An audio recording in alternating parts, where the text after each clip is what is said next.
You see the cap money and what that does for this Packers team as they look toward their future, how much Aaron Rodgers' contract's going to hurt against the cap. Of course, remember, he's scheduled to hit free agency in 2024. He'll be 41 years old at that point. So, Dan, what does this move, or lack thereof, really, as Rob's referencing, tell you about the Packers' plans moving forward?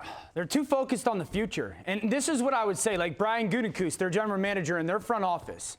Don't be the general manager or the front office that a couple years from now looks back and says, man, we wasted Aaron Rodgers' last 2 years as a Green Bay Packer because we were so consumed with the future. Because that's what it feels like.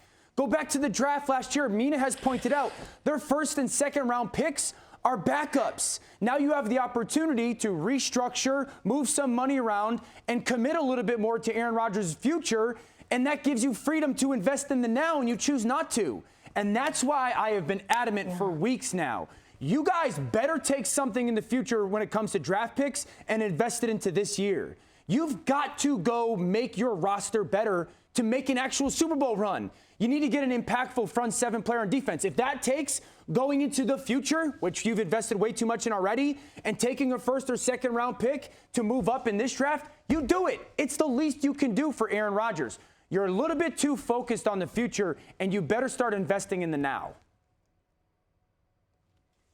Dan's absolutely right about this. I mean, the thing is, this is the way Green Bay has always run things, or at least over the last couple of decades or so.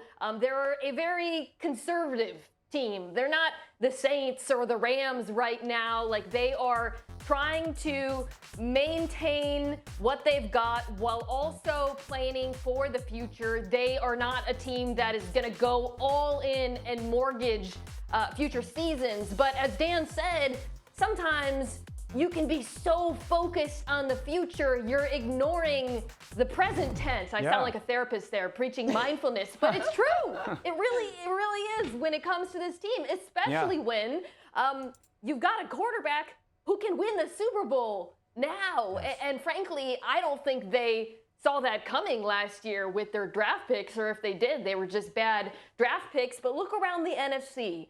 The Rams got better. They upgraded at quarterback. The Bucks managed to keep all of their players, which a lot of people didn't think was possible. That's the same Bucks team that beat them. And Green Bay got worse. Right. They lost Corey Linsley. You know, I think that obviously it would be unrealistic to say Green Bay should have gone out and gotten Kenny Golladay or been in the running for William Jackson. But there are small tweaks they could have made, particularly at wide receiver and corner and linebacker. And if they don't address wide receiver in the draft, I think Rodgers has a real reason to be upset, especially after what they did last year. Yeah, Mina, you brought up a really interesting point that the way the Packers have drafted makes it feel like they didn't expect the performance in 2020 that we saw out of Aaron Rodgers. He wasn't bad in 2019, but Dan, it felt like the conversation was that, at least in some parts, that he was maybe taking a step back, and then he comes out guns a-blazing in 2020. Yeah.